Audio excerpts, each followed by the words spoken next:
Had to restart it, All right.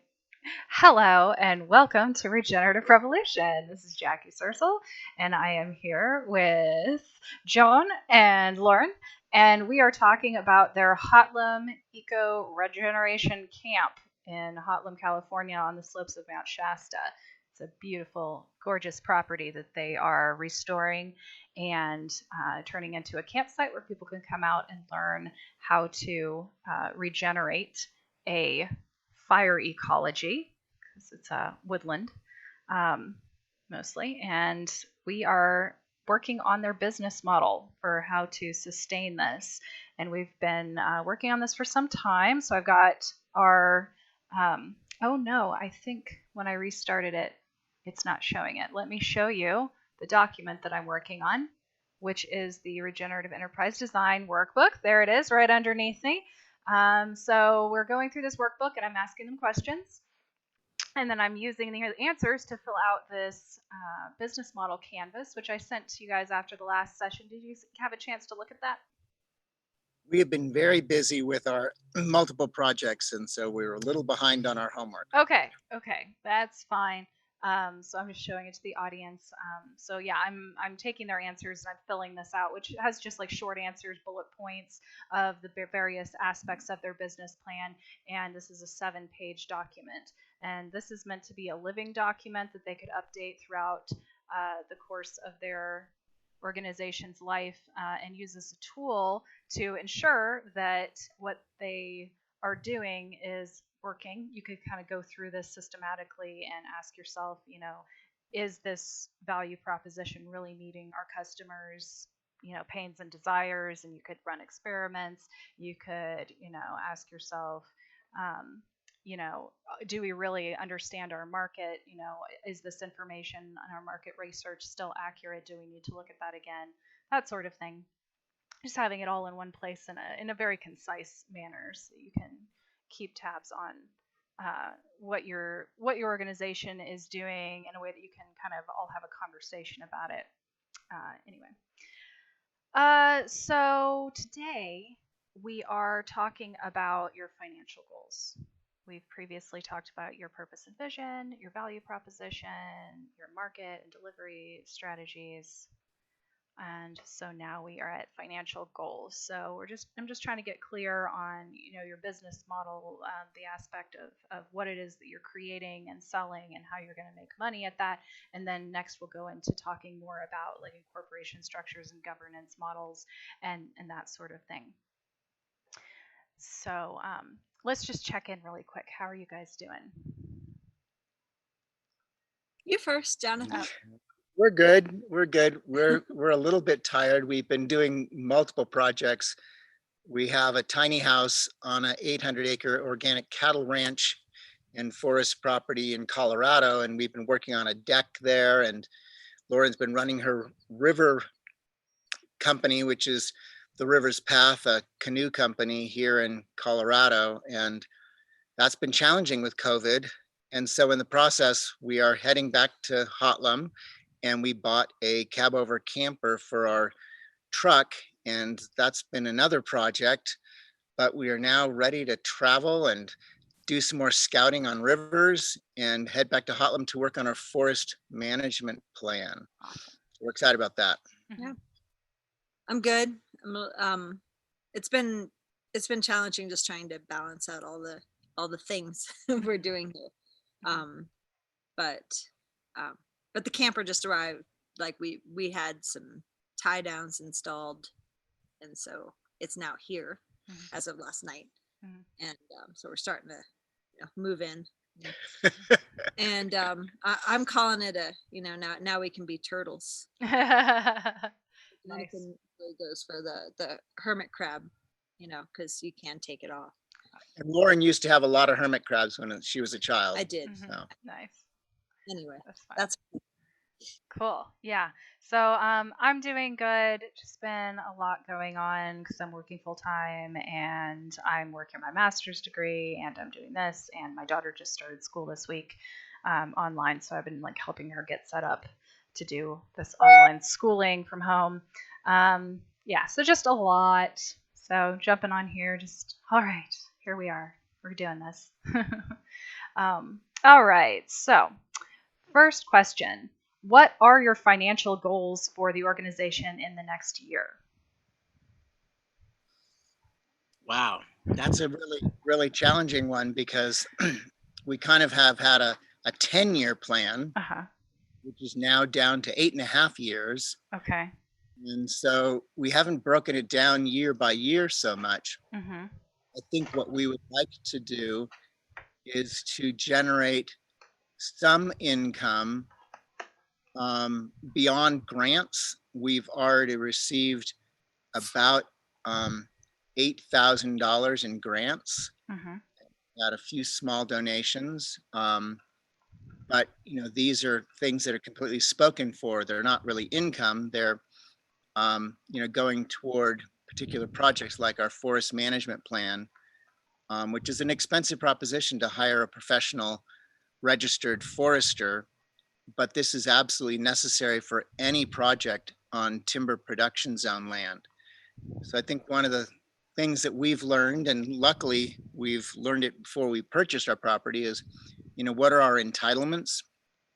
And a forest stewardship or forest management plan really comes first. And then we're going to need to put in a well. And that's because of the requirements for having water on site for campers. And so I think one of the things we need to do is generate some income to purchase a well drilling operation to come up. The services. How much would that cost? Well, it could be anywhere from 15,000 to 50,000. And so we don't know how deep we have to go. And we're hoping that, we're going to be able to get some help with a hydrologist to be a little bit more sophisticated, maybe even get a dowser up there. And I knew you were going to say that. I was just waiting for it. And, go with both things, science and metaphysics. Yeah. And a lot of prayer. Yeah. And we see signs of water, but we have a lot of toads. We don't know where it is exactly. So yeah, 15 to 50,000. Okay, that's a lot of money.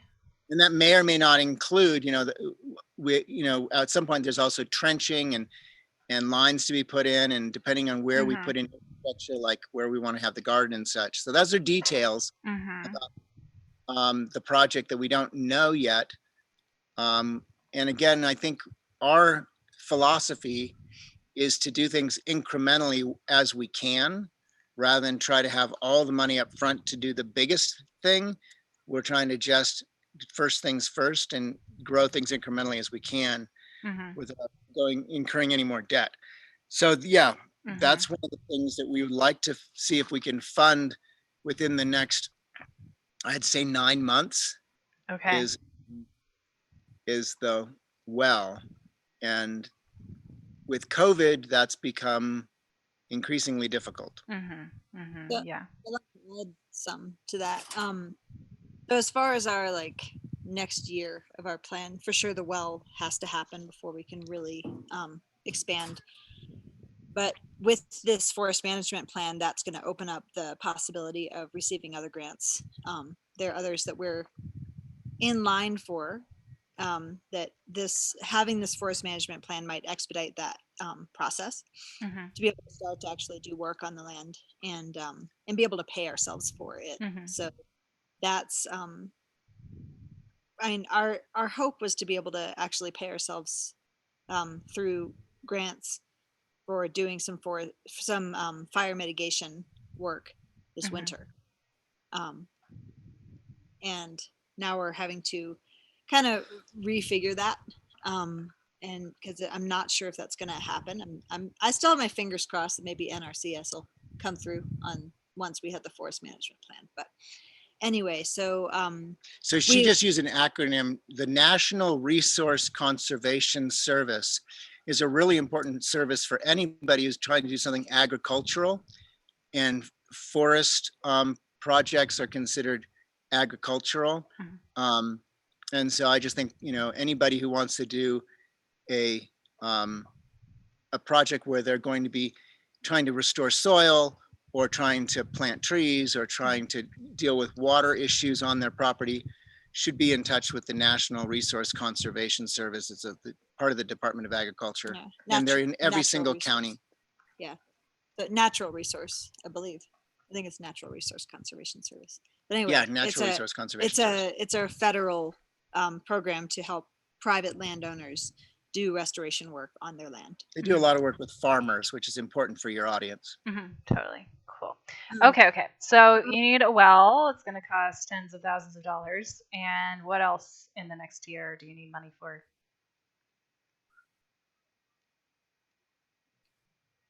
I wanted to mention that we're still going to do some burning of brush this winter, and hopefully create biochar, which was one of our hopes to have an income stream this winter, is to be able to create biochar, inoculate it with indigenous microorganisms, and possibly have one of our income streams be like selling that to local farmers.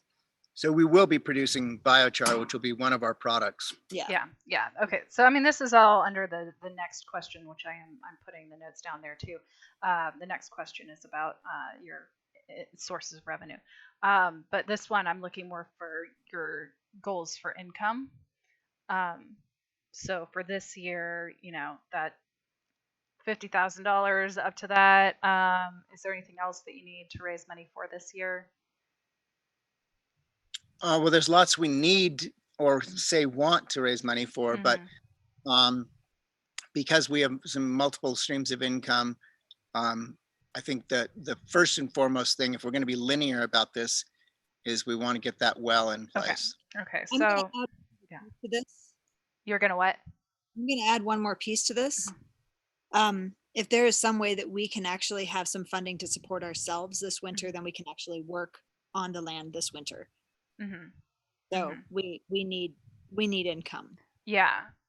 I mean, I would think with these numbers, just saying like you're going to shoot for 50,000. If you have some left over, then you can pay yourselves or pay for some other things, right? So yeah, $50,000 goal. Okay.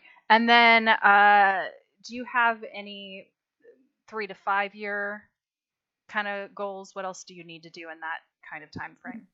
I will. I'm going to start. So as far as our 3 to 5 year plan, once we have the well, we want to proceed with the effort to, be an organized campground with the state of California. And so we can have, then we can start, people can come and camp. People can also we can start hosting other trainings for, we talked about this last time, all the different kinds of trainings that we could have on the property, and ecosystem restoration camps and all of that. So absolutely, in the next 3 to 5 years, we'd like to have those, those income streams starting to flow. Yeah, our ideal is to be able to have enough capacity so that we can host, nonprofits that are doing work with, youth at risk and such, while simultaneously having some, workshops that are relatively expensive, and, the facilitators are getting paid quite well. And a lot of this is based around, having our own campground. That being said, we do have a commercial use permit for the National Forest through our other company, which is also entitled Hotlum at California. And and it's a subsidiary of the Rivers Path company. And so we can host programs who want to do wilderness work on Mount Shasta currently, but it'd be a different model. It wouldn't necessarily be camping on our land. So we do have an income stream. We just have to flush that out. And that's part of our project right now too, is to figure out how to promote that work without us having an official campground yet. Okay. That's definitely a part of of our 3 to 5 year plan, and Okay. preferably sooner than that. But Yeah, we almost had an opportunity, and we may still, to host a group of Indigenous youth doing cultural practices, learning language and about natural, ways of living on the earth with, native plants and such. And we'd still like to host the, Indigenous youth program. So there's lots of possibilities for us. Yeah. So I would say that the next step would be, once we get the well in place, would be to go through the permitting process and to have the ability to cook on site with a kitchen that is, given the stamp of approval by the state of California. We intend to always be a campground per se, to be tent camping and give people that opportunity to be connected to nature and living outdoors. Well, simultaneously, we need to have the infrastructure in place to, cook food and have healthy sanitation for people. And so that would be the next thing to fund following that. And we're hoping that we can get permitted for kind of a low-tech outdoor kitchen as a demonstration site of being off-grid and off of fossil fuels. So what that means is we're designing a walk-in pantry that is using biochar in the walls and using evaporative cooling. This is a technique that's being used in Africa, so you don't need any electricity or anything. All you need is water to create refrigeration. We're looking at, having wood-burning stoves for cooking on, and, having our own source of water locally. So teaching people how to live more, closely to earth without being tied to fossil fuels is a really important part of our project. And so trying to get that project launched of a kitchen that is completely independent of fossil fuels would be one of our, our next opportunities. And we have received a seed grant to start that process. The Mustard Seed Trust has given us a $3,000 seed grant to start working on our kitchen projects. So that's really how much did you say that was? 3,000. Okay. So, we are getting international support as this demonstration site emerges. Okay. What about latrines? Well, that is an interesting question. So the county currently does not allow for latrines and does not allow for composting of toilets, use. Only chemical. So what we're exploring is our own chemical toilets that would be done with the technology that's used on rivers. When you're a professional river guide, you bring these very high-tech aluminum tank toilets, similar to what would be in an RV, but much, much better. And then those would be what we would use for groups on site. Yeah.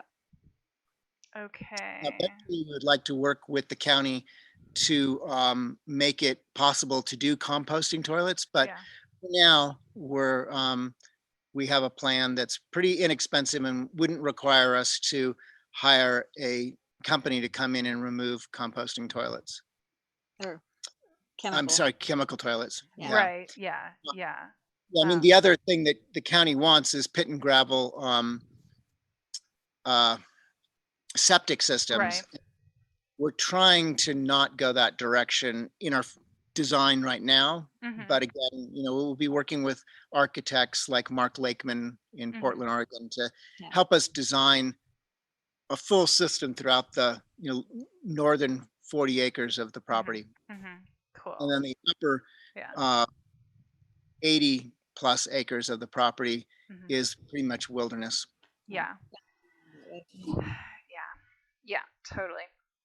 I think it's funny that like a septic system is kind of a composting toilet. It's just kind of a long-term composting toilet. It's not like it's got chemicals in it, but your own kind of thing. No, can't do that. What's that permaculture principle about making things change faster? Right. Yeah. Yeah. So yeah. I want to get that poop back in the pedosphere. Yeah. That would be cool. Okay, cool. So you need camp toilets too. So yeah, I mean, do we have some number we could put on like what your annual income would be, let's say between years 3 and 5? What would that look like? I think that we're looking at having about, once we have the campground official, whether that's with or without a kitchen, it might be without a kitchen, we'll probably be generating between $50,000 and $75,000 a year from camping fees. And those are estimates kind of based on like HIP camp.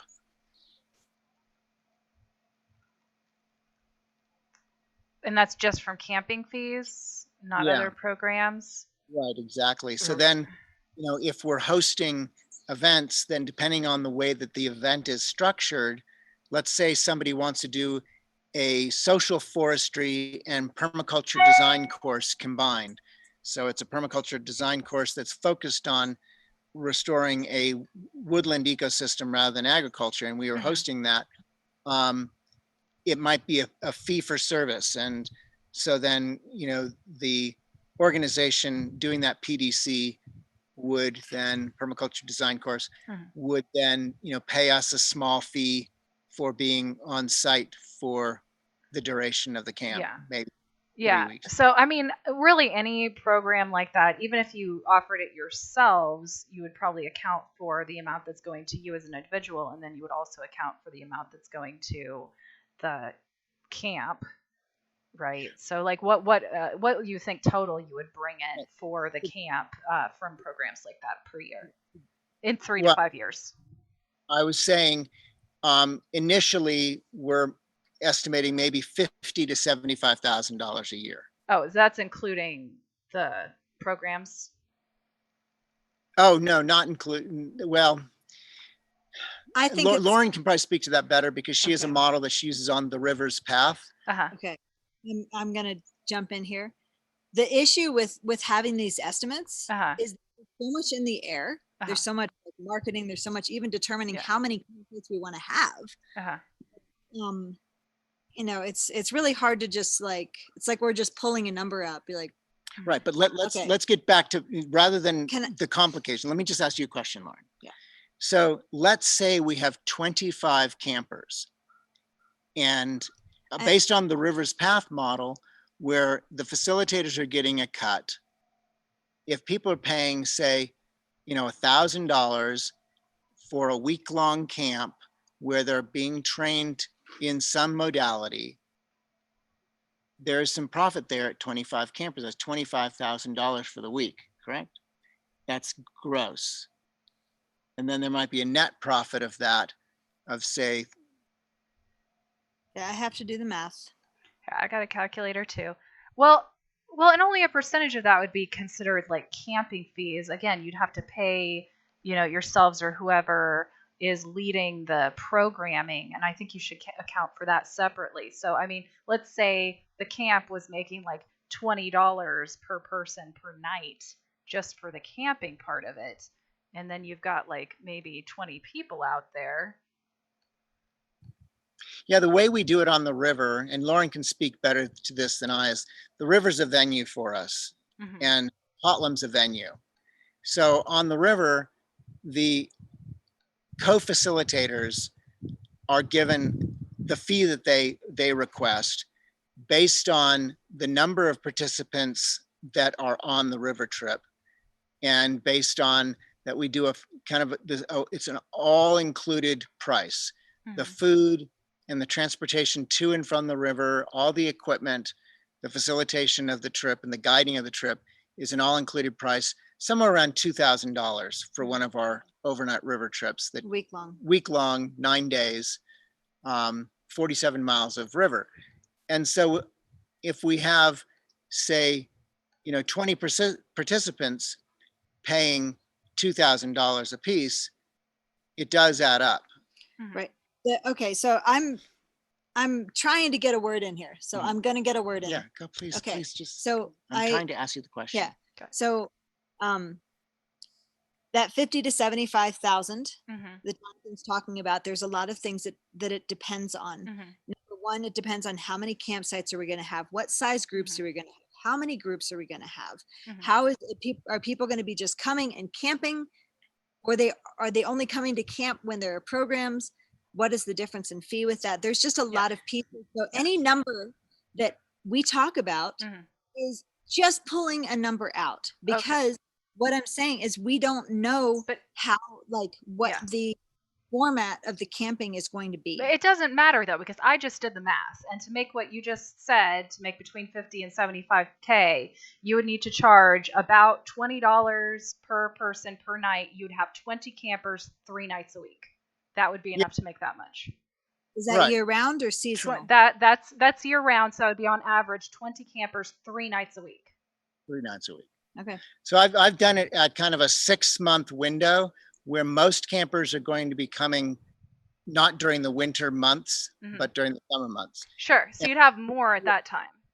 I think what's happening for Lauren and I think it's really important for the listening audience to recognize, is that oftentimes when we've been asked these exact same questions in several other settings with our, our local chapter of our nonprofit that we're involved with, the ecosystem restoration camps in California, or with our business coach on our other projects, it's hard sometimes to just throw a number up against the wall because you don't feel like it's a real number. But I think what we have to try to do when we're developing a spreadsheet is, this is all just speculation, but it's like a good guess. Yeah. And I love the guess of, if we're there, and can have people camping 45 to 50% of the time, and have the campground, with 20 guests, that we can actually, cover our bills. We're not in this for the money. We're in this for our purpose of reestablishing humanity's relationship with the biosphere. And so it's just hard to sometimes, it's scary to just throw a number out there, but thank you for helping us. Throw a number up against the wall and see what sticks. Yeah. Well, and it's not guessing at what you might make. It's saying how much you need to make. So a projection. A goal. Yeah. Yeah. So, I mean, you might make less than that, you might make more than that, but, like, I'm asking you what your goal is. So if your goal is between 50 and 75K, that's a good place to start. We can work backward from there, just like how I just did that calculation to figure out how many campers you would need, how many nights a week, paying how much to be able to make that amount. So, okay. So between years 3 and 5, you want to be making somewhere between 50 and 75K from camping fees, which wouldn't necessarily include what your income might be from, like, leading trainings and stuff, or leading your wilderness programs, I mean. And then, you'd have like biochar and stuff like that, maybe as icing on the cake. I'm sorry, I thought we were talking 1 to 3 years. No, I'm talking between 3. Well, like, past this first year or 2 of just getting things set up, like, how much are you planning on making per year in the upcoming years? Yeah, but by year 5, we want to be making considerably more than that. But is that including your own personal income, or just income for the campground? Our personal income as well. So let's say we were facilitating, then we would be taking, facilitator fees off the top. It wouldn't be, we'd be being paid from that particular program. If we're guiding, like, say Lauren's a naturalist and a wilderness guide and a transformational coach.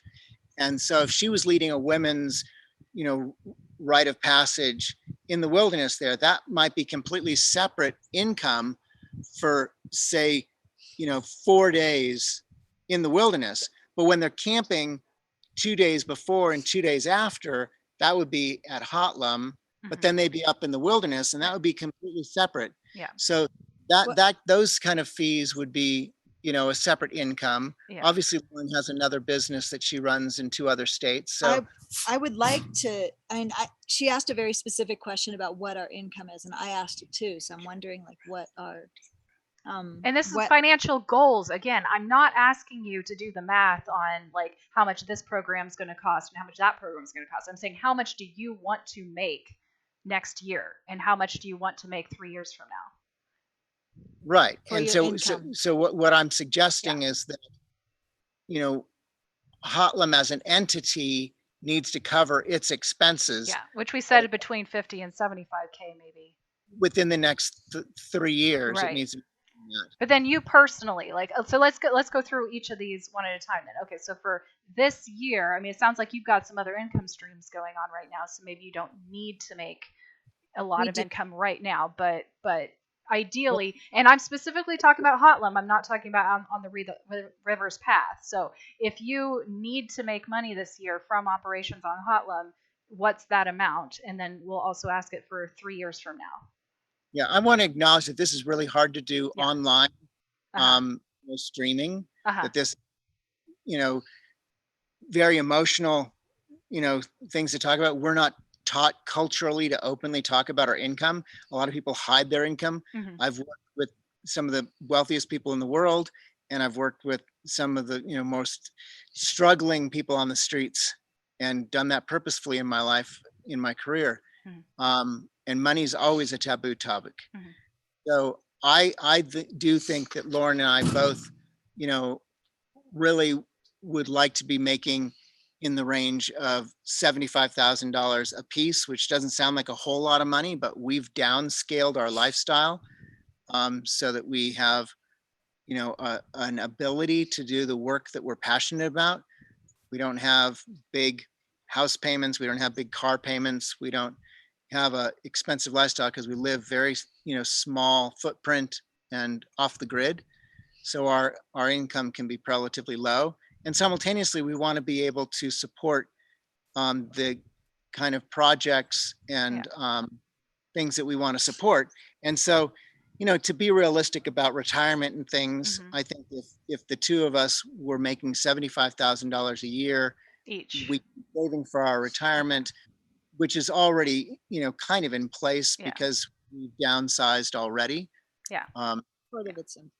And so we're we're working on this. Yeah. But that's kind of a different question, I think, than Hotlum as being one of our businesses and trying to figure out, what does Hotlum need to pay for itself and then to pay us. So I would like to jump in here. That sounds great. I think half of it coming from Hotlum would be excellent for me. Okay, with half coming. Like, yeah, if half of that 75,000 is coming from Hotlum, that would feel really good. So that would be $75,000 from Hotlum for both of you. I don't know. I don't like know. That. Well, because he's maybe more. You do need more of your income coming from Hotlum, John. More time at Hotlum, I think. So okay. Yeah, a lot of these things is in flux. We're trying to learn how to do this. We've only been at this a year, and I have other income streams that I can develop. Right now, I have not been working on those income streams. Lauren has her company that is an income stream. So if we got half of our income from Hotlum, that would be amazing. And maybe it could be slightly less than that, but we want Hotlum to be, a successful entity in and of itself. Yeah. And we don't want to have to totally rely on Hotlum, because then we start moving into this for-profit kind of motivation, which whenever you're talking about finances, it becomes complex for us, or at least for me, I should say, because I have very specific values and specific philosophies around capitalism, especially capitalizing on land and water and the things that are universal elements that we all reside within. And so our hope is to have Hotlum be a regenerative place that we're regenerating, and that it's based on reciprocity, and we don't want to turn people away. So we don't want to turn this into just a business model. And also, I would like half of our income to be coming from Hotlum. That way we can spend half of our time there. Totally. Okay. Okay. So kind of for both of you, because you both have other income streams. Okay, great. Yeah. Talking about money is so funny. I'm in this whole other group that is all about money map. It's my friend Ali. She has this thing called the money map, and we go through how much money do you want to make, how much time do you want to spend making The it. sound We're, is really we're quiet. having a hard Oh, time hearing. sorry. Not sure what happened to the microphone. Okay, sorry. I might have hit the volume thing on my. Can you hear me now? Yeah, maybe a little bit louder if Yeah. it goes a little louder. Okay, let me see if I can adjust it here. Can you hear me better now? Okay. Is that better? Getting there. Okay, I'll turn it all the way up. Can you hear me better now? Yeah, I don't know what happened to the Oh microphone. man, I wish. It's okay. Okay. We can hear you. Just Yeah, I noticed the last stream it got quiet for a minute and then got louder again, and I brought this really close, and I don't want to like blow into it. But... Yeah, no, that's good. We can hear you better. Okay. The money mapping and all this Money mapping, yeah, trying to figure out how much you want to make, how much time you want to spend, and then you figure out how much you need to make per hour, and planning according to that. I mean, I won't take you through that whole process, but it's interesting. And when you're talking about 75,000, that's a good amount to be making per hour when you break it down. And as you know, coaches, and I'm trained as a psychotherapist, I think visualization is really important in visualizing what you want. Mm-hmm. And sometimes it's hard to visualize, what you want when you can't visualize a system that feels like an ethical way to do it. Mm-hmm. And so I think that when we're talking about regenerative dynamics, Mm-hmm. we need to talk about regenerative ways of making money where everyone thrives. Totally. And so setting up on that. And I think we do need to visualize how much money and how we want to live. Yeah. Lauren and I spent a good portion of our life outside, and so that makes it a lot easier to live in balance and help other people have what they need to live. Yeah. Well, I think you're talking some reasonable numbers. I mean, I've been a community organizer for the last 15 years, so I have never made more than $25,000 a year. So you're not talking. Well, we also have to remember, I'm from 35 years of living in the Bay Area, where you can't make a go of it if you're not making six figures. Oh yeah. You can't buy a house if you're not Yeah. making... Well, I just came from Boulder, so making $25,000 a year, which is like enough to live on here in Oklahoma, but making that in Boulder was like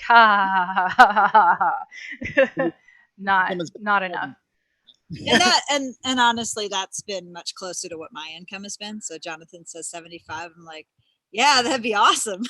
Yeah. I mean, that's not a drop for me. That's a lot more, but that's. But realistically, you have to pay for retirement, insurance. I mean. Yeah. And I've talked to people, like you guys wanting to do something like this, and they're like, "Oh, I guess I'll make 20,000 a year." I'm like, "No, that's not enough. You need to make enough to like really support yourself." So you're good. Okay. And then you had said you had an 8.5-year plan. Can you just throw a couple numbers from that at me? So I will mention that the Okay, go ahead, Jonathan. Go ahead. That's fine. No, go. Just overall, what's your total income you need to make in 8.5 years? How much would you be making a year by that point to be there? Oh, in 10 years. Okay, you go ahead. 10 years. You want me to go 10 years? 10-year plan. Yeah. If you don't want me to talk about the 8.5 years, you talk about it. Too much information.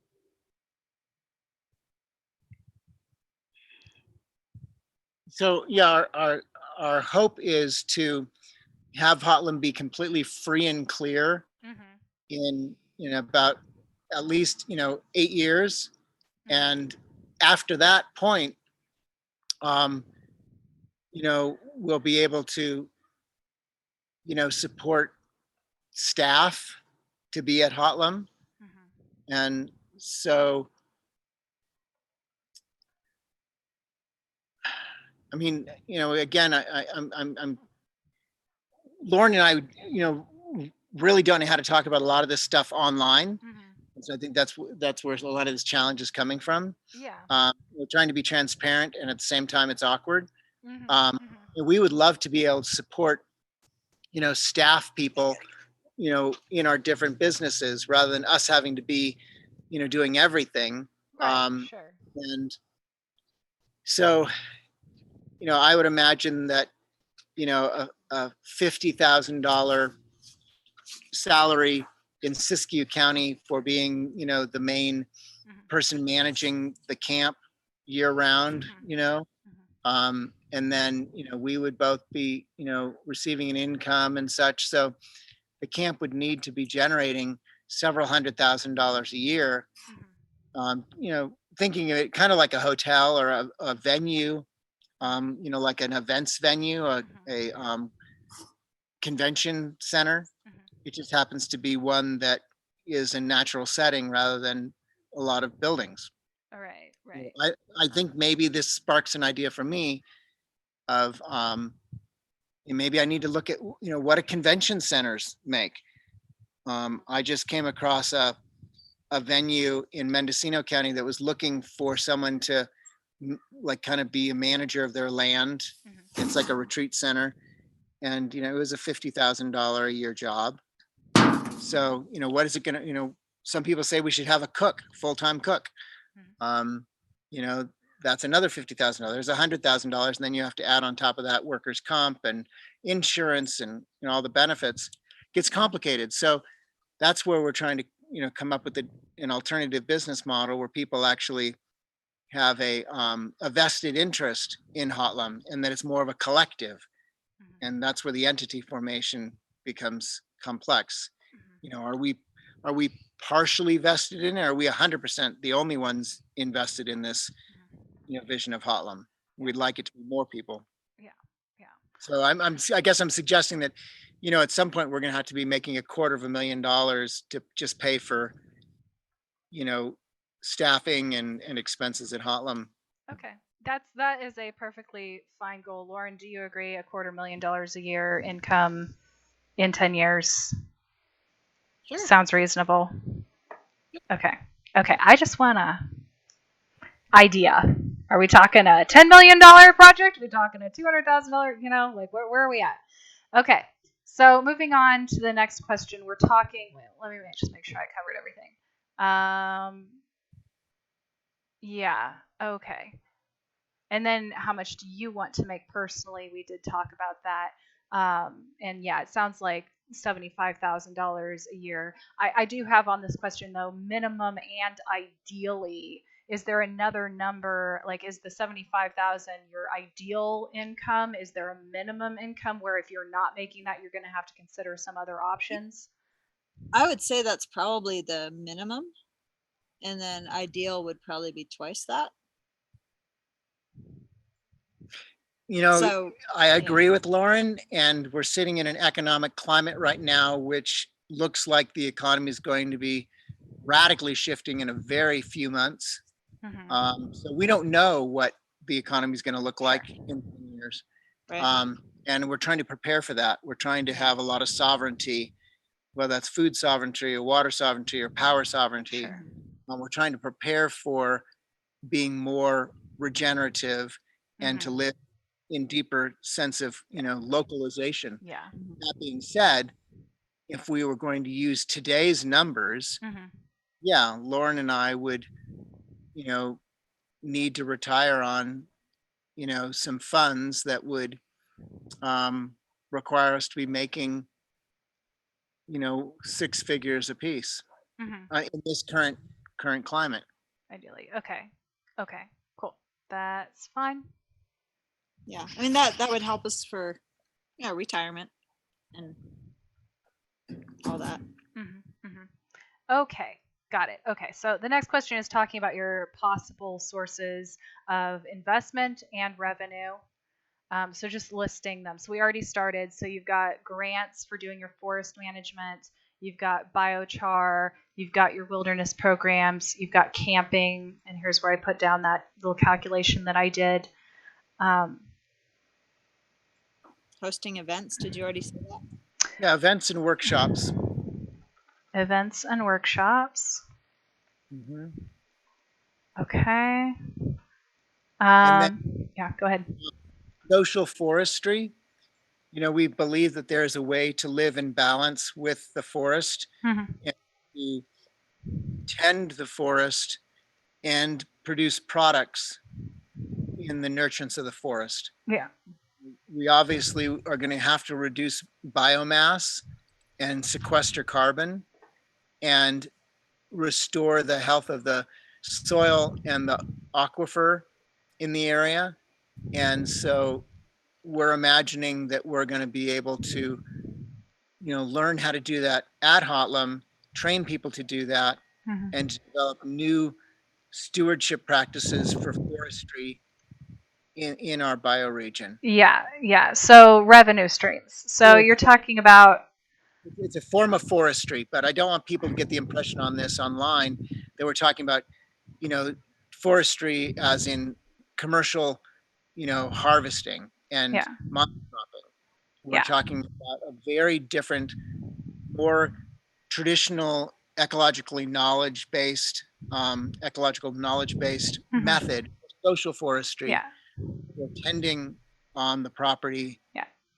Well, So some of the things, so more specifically on that, like Mm-hmm. there would be, if at some point we'll probably need to do thinning of Mm-hmm. the forest, so there might be some, some wood products in that way, but but also like learning how to use the manzanita berries to make things, Wild or tending.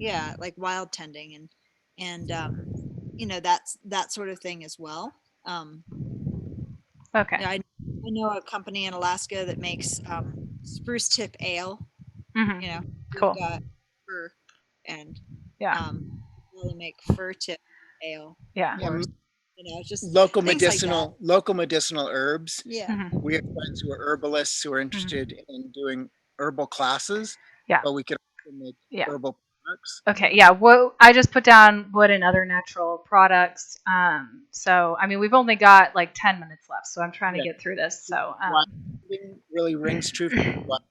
yeah, totally.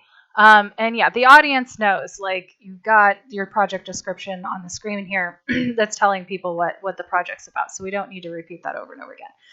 Okay. So the revenue streams, and then I just thought of one. What was it? There was another one we hadn't mentioned yet. Grants, biochar, other natural products, wilderness programs, camping, hosting events and workshops. Oh, donations, fundraising, patrons, however you're going to do that. Memberships, I don't know. However, Yeah. it ends up And depending on what the entity looks like, it might be investors.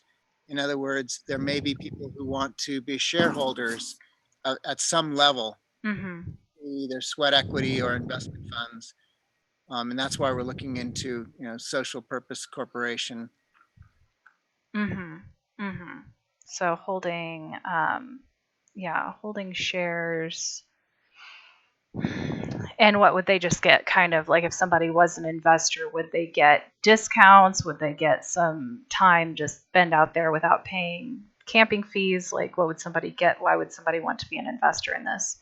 Well, you're thinking more membership. Yeah. Invest really about getting a financial return, but it's also about getting a social return and ecological return.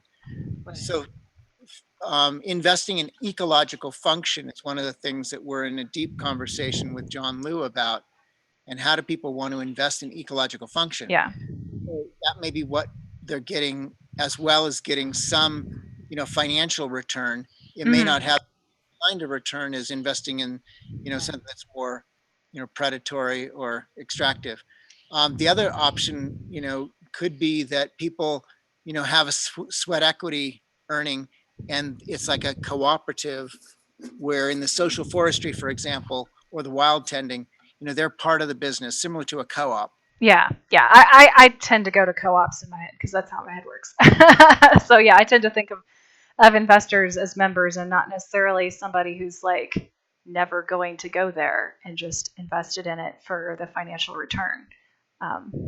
And I don't think that's really what you guys are looking for either. So that's why. And we're doing it already. We're getting people, from out of the country who are really interested in our project. Yeah. Yeah, they might not go there much, but I mean, still they'd be treated like VIPs probably if they did show up. They get something out of it. Okay. And so of all of these things, to meet it in the next year to make that $50,000, I'm just going to highlight the ones that you're going to be doing right away. So you can't do camping yet, right? So we're not going to highlight that one yet. But you are talking about getting some sort of donation thing going.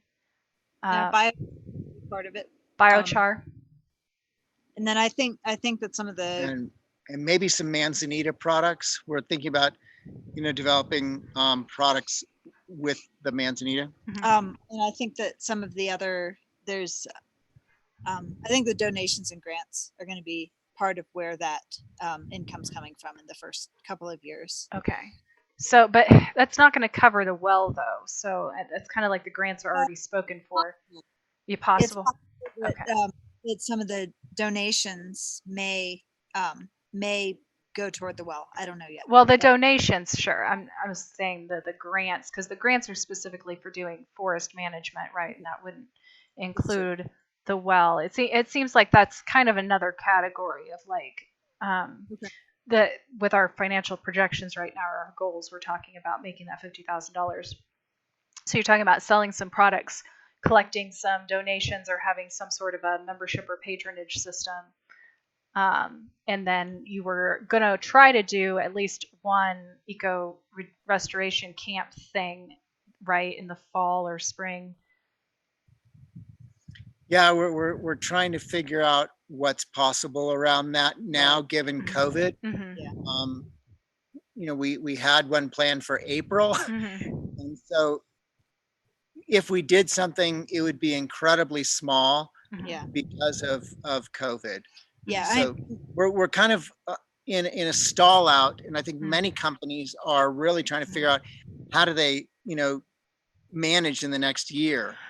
Well, go ahead. I think aiming to have an ecosystem restoration camp in the spring. That's what we were trying to do this year. Like a larger event would be more. I think it's possible this fall. Well, what about you doing like your wilderness, like hikes and stuff with small groups? Is that something you'd like to do in the next week or the next year to get some people out there? Absolutely. And again, our permits are small. We're talking, 10 people per se. Yeah. And so it's more similar to our river company, just doing the same thing, in the Mount Shasta wilderness. Yeah, and just walking around out there with a small group of people. I could totally see you doing that.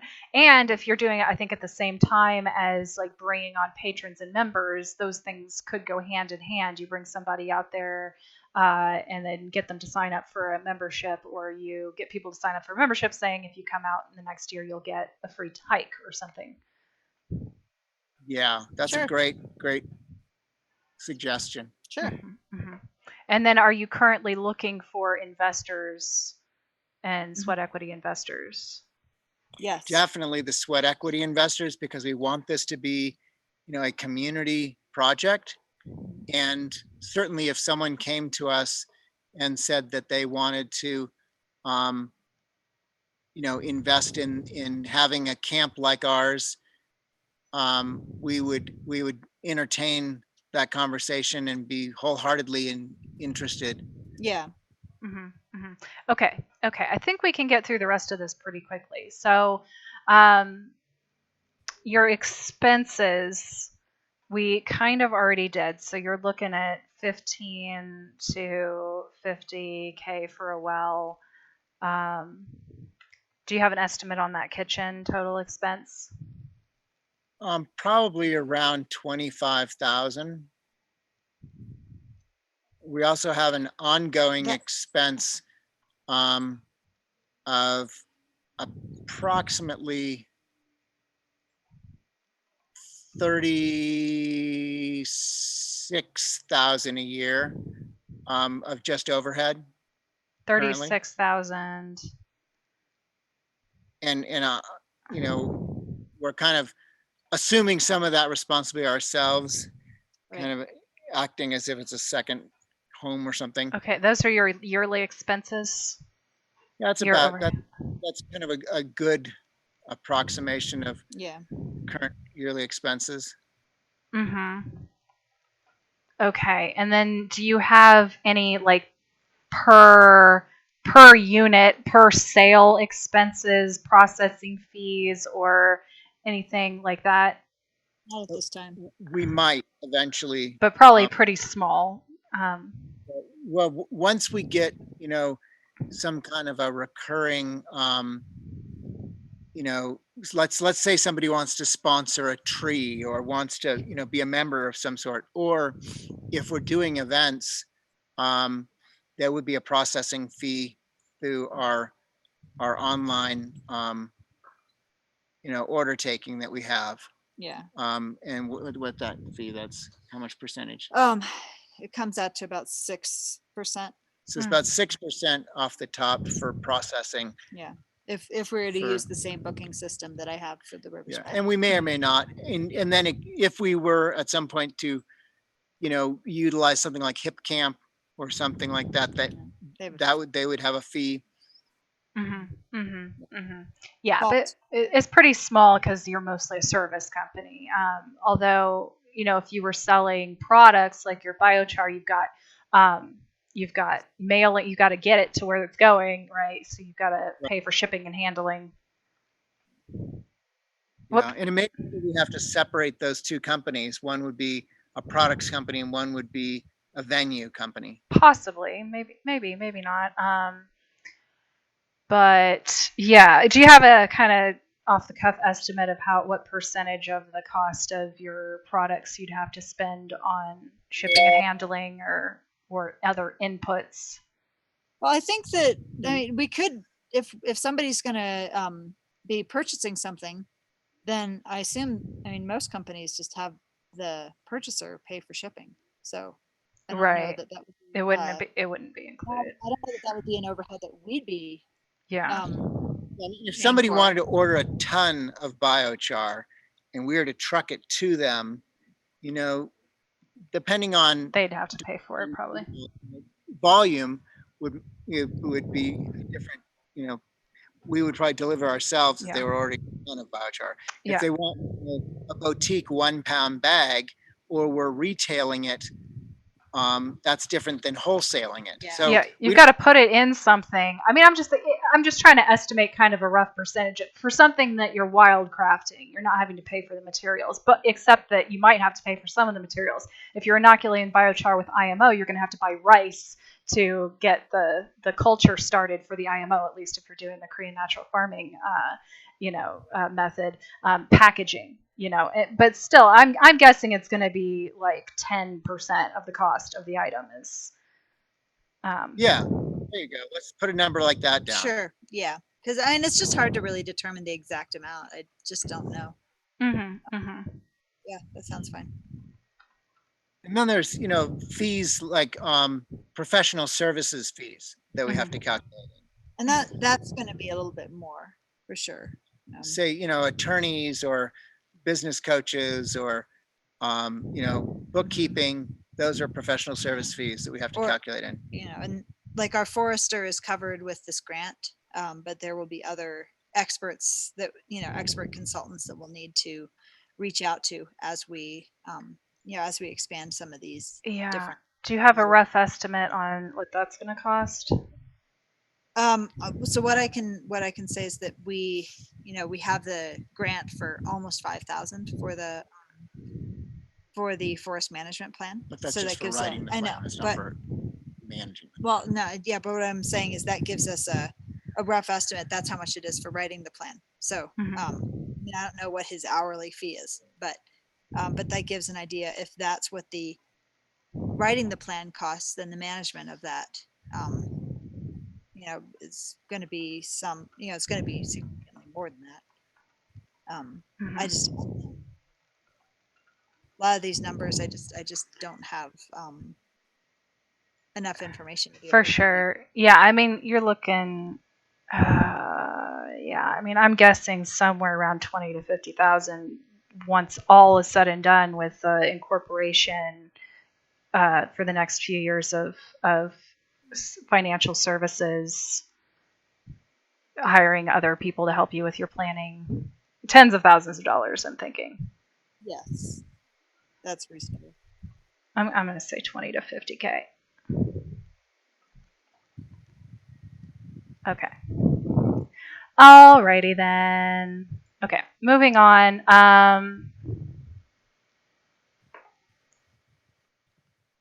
Okay, so we kind of got our minimum income that you need to cover your expenses and pay yourself.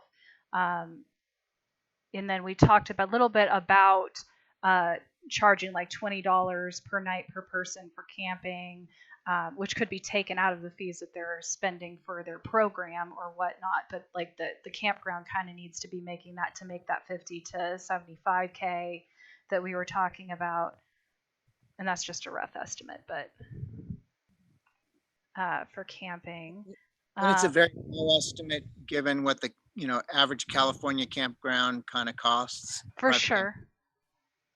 Yeah, that's true. I mean, with what you've got out there right now, you don't have a kitchen, you don't have much set up. So I was kind of thinking about how you have it right now, which is not much infrastructure. But yeah, as you get more infrastructure, you can charge more and more and more. And so and then with the fundraising, like how much do you think people would like to give you for being a part of this in some sort of like patronage or membership kind of thing? Oh, that's a great question, Jackie. And I'm going to say that people will love what we're doing so much that they'll give everything that they can. So let's think about this. No? People buy coffee and they're patronizing the coffee shop by buying coffee. And we could offer someone the ability to sponsor a tree. And that might be something like $2 a month.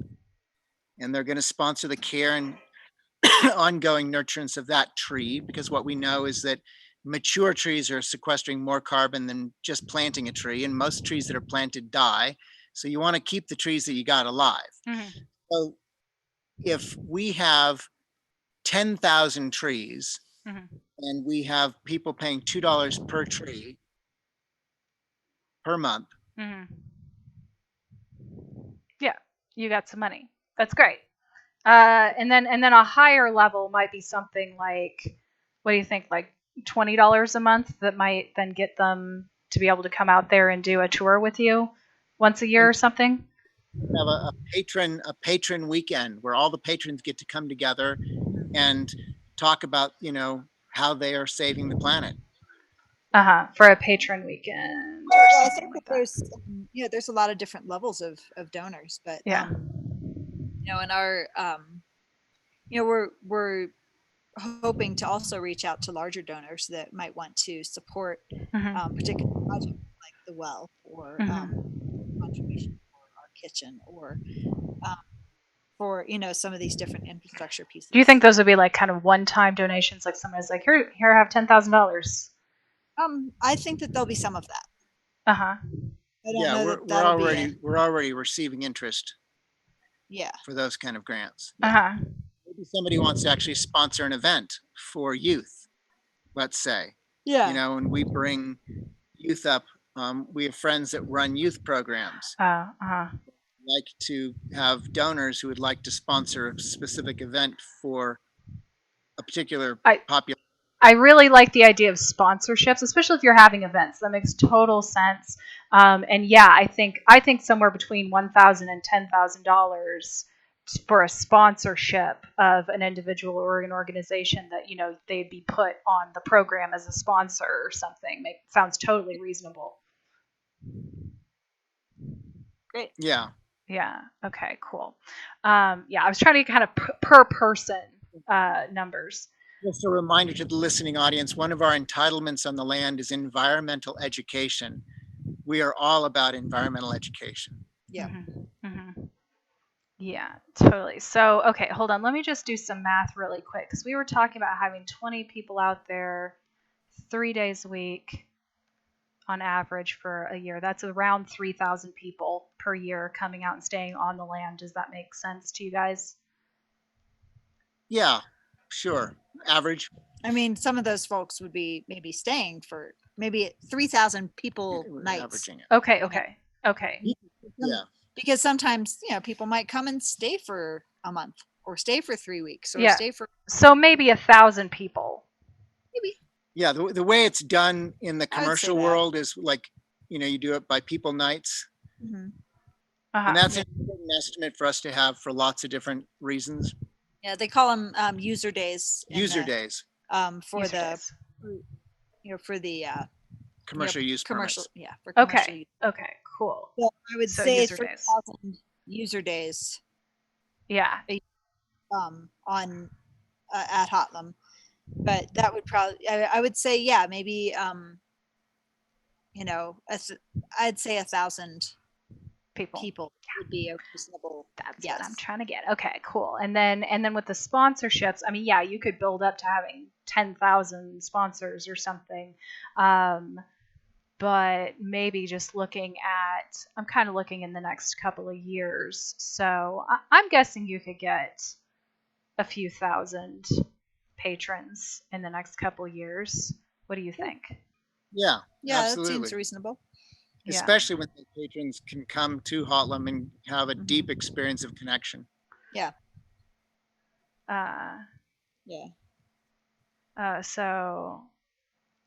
So maybe 2,000 to 5,000 sponsors in the next 2 years. Sure. Yeah, we since we just spoke on the Soil Not Oil conference, Vandana Shiva was one of the keynote speakers, and we were there. We were presenters too. That seems So that's an audience of thousands. kind of a big deal to me. So I think that it's definitely a reasonable thing to have a few thousand sponsors. Yeah, maybe with a goal of 10,000 in 5 years and more in 10 years. Who knows? Yeah, cool. Awesome. That's the kind of numbers I'm looking for. All right.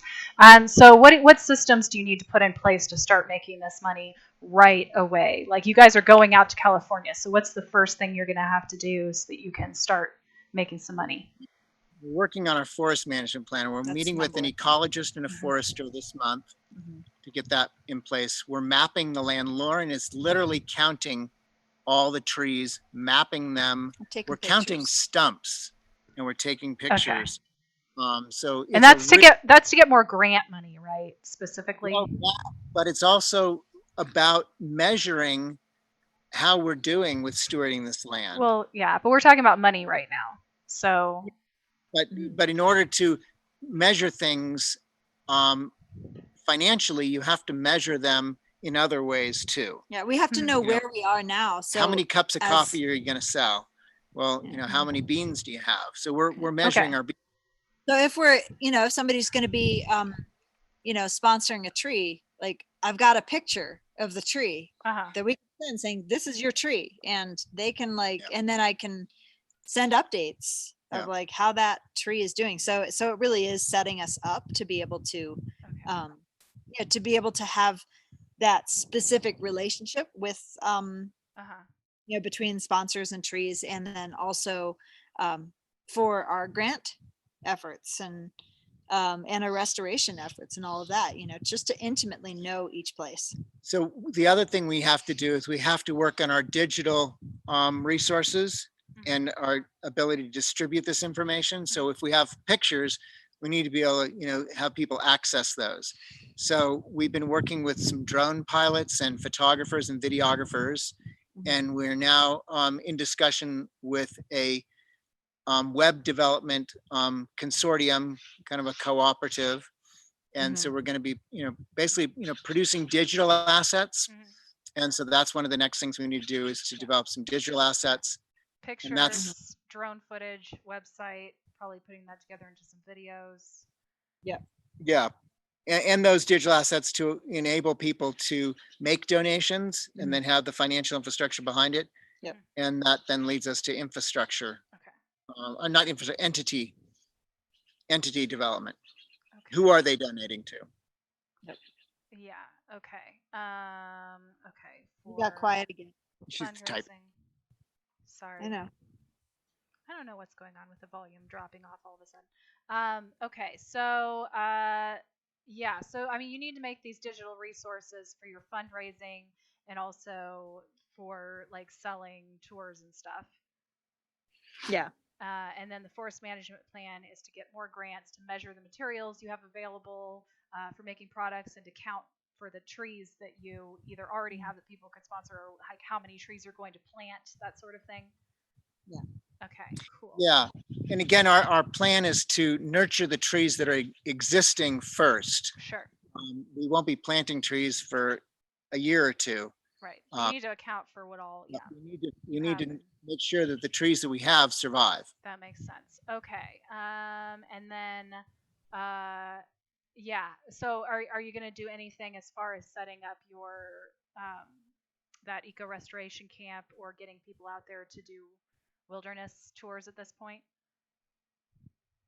That I think yes, definitely by next summer. Okay. I mean, if But you we want to can get pull, your digital resources together first, is what I'm hearing. Well, we need to be able to, have a way to promote. yeah, because Um, it's just word you of know, mouth right now. we could do like paper promoting, in the local coffee shops and gathering places.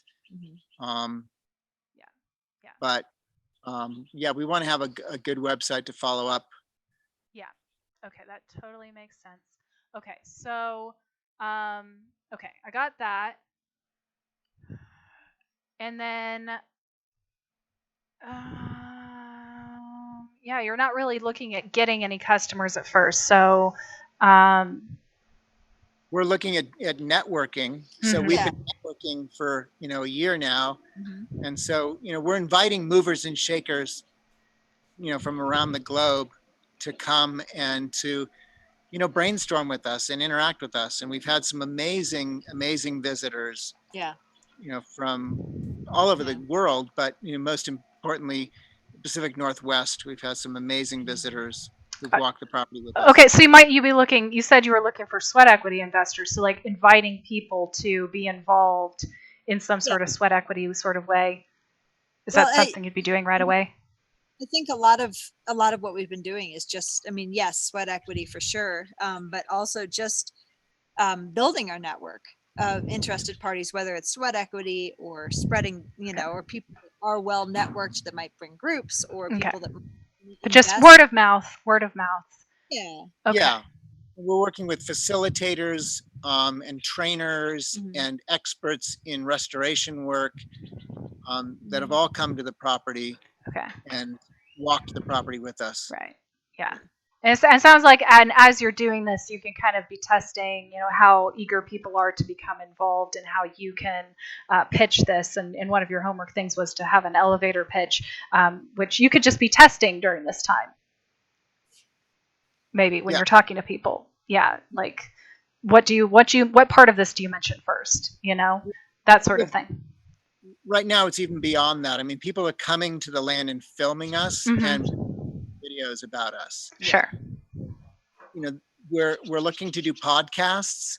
We're doing vlogs with people already. If anybody would like to interview us, we're totally available for interviews. Yeah. It's more about networking and developing community. Mhm. We're not really into selling this. And it's kind of funny. It's like sweat equity. Well, California is on fire and lots of the world is on fire. We need to put in some sweat and tears. And so, I'm wanting to collaborate. Yeah. And it's not so much, I mean, we're moving towards survival mode, everyone. So, join us, whether you're doing it in your local community or you want to come and help us in Hotlum and take that knowledge back to your local community. We'll be doing burns this winter, and we'll be doing, workshops doing indigenous style burning and kind of biochar production with a more modern twist. And so if people want to learn about living in a fire ecology and restoring the soil with biochar and reducing fuel load, that's going to be available this winter. Yeah. That is. Yeah. Yeah. Well, and it's not about testing whether your value proposition is valuable with what I'm talking about right now. I'm just talking about like testing if your particular way that you're pitching it or the way that you're presenting it with your videos or your website, if that's the most effective, or, I mean, you're going to do several different things, which one works the best. So you're just figuring out kind of what draws people in the most is what I'm talking about with testing. Whether you're looking for volunteers or looking for, people to give you money, it doesn't matter. It's like you're testing, what kind of message and what imagery can you use that's going to get people's attention. Well, we're working on all of that right now.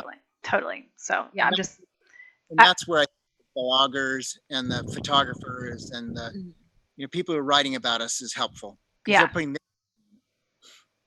I think you're probably close to time, right? Yeah. Sorry, about 15 minutes over. I just want to. I'm on the very, very last question, and maybe we can just answer it in like 1 minute. So, what might be your system constraints, and what can you do to alleviate them? It's the last question. the biggest system constraint for us, is the current economic system that we're in. Uh-huh. The other constraint, I think, is the way that counties think about development, and how, in particular, our county, because that's where we're located in, thinks about development. And in many ways, it's very progressive and libertarian. In other ways, it's relatively retro as far as technology. And so I think one of our constraints is working with our planning team and working with the county in a synergistic way, that we're improving the county's ordinances.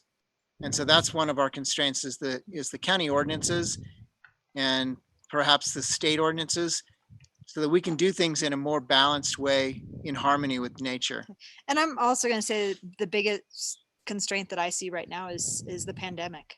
Mm-hmm. I mean, that is the thing that's holding us back from really being able to grow at the pace that we were anticipating. Yeah, so to address that, maybe focusing a little bit more on your online efforts, like doing more fundraising rather than doing more events right now. Yeah. And bringing small groups, individuals, rather than doing big events. Yeah. It's easy to do social distance on a 120 acres with 8 people. It's pretty easy to do social distancing. Yeah. I think that the pandemic has squashed our financial resources, and so it is impactful.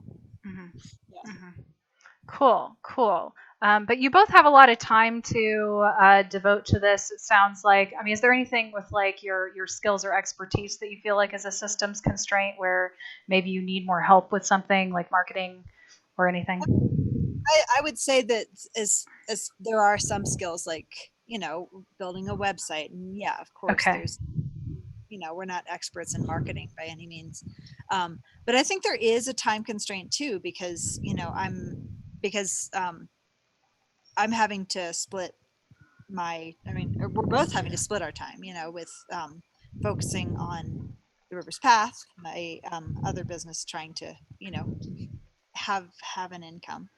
And so we just had, I think, a big constraint for us is time. So one of the things that I think is a constraint is traditional ecological knowledge. Mm-hmm. We're from European descent, Mm-hmm. and our family came here, and we're farmers and merchants, but still there was a way of kind of agriculture that was brought, and we're trying to return to a more balanced way. And so any support around traditional ecological knowledge and working with indigenous peoples is really, really helpful. So I'd say that is one of our constraints, is networked into indigenous networks that have intact cultures. Unfortunately, the Shasta people were decimated due to genocide, and so it's really hard to access an intact culture there. So we're working to try to broaden our relationships there. Mm-hmm. Mm-hmm. Okay, great. So we got it. Thank you. We finished all the questions for today.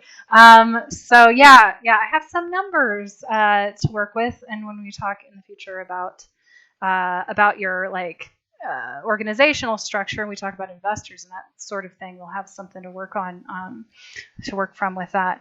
So yeah, next time we'll talk about your structures. And thank you so much for joining me. Thank you to our audience. Nobody was able to do it live since we're doing this early in the morning on short notice, but for those of you watching on YouTube, thank you so much for watching. Hope you can join us next time. If you can join us live on Twitch, that would be awesome. Twitch.tv/Regenerative is where we're at. You can find that all on my website. It's all linked below. Also, my Patreon if you want to support me doing this. And thanks so much. We'll see you next time. Thank you. Well. Bye.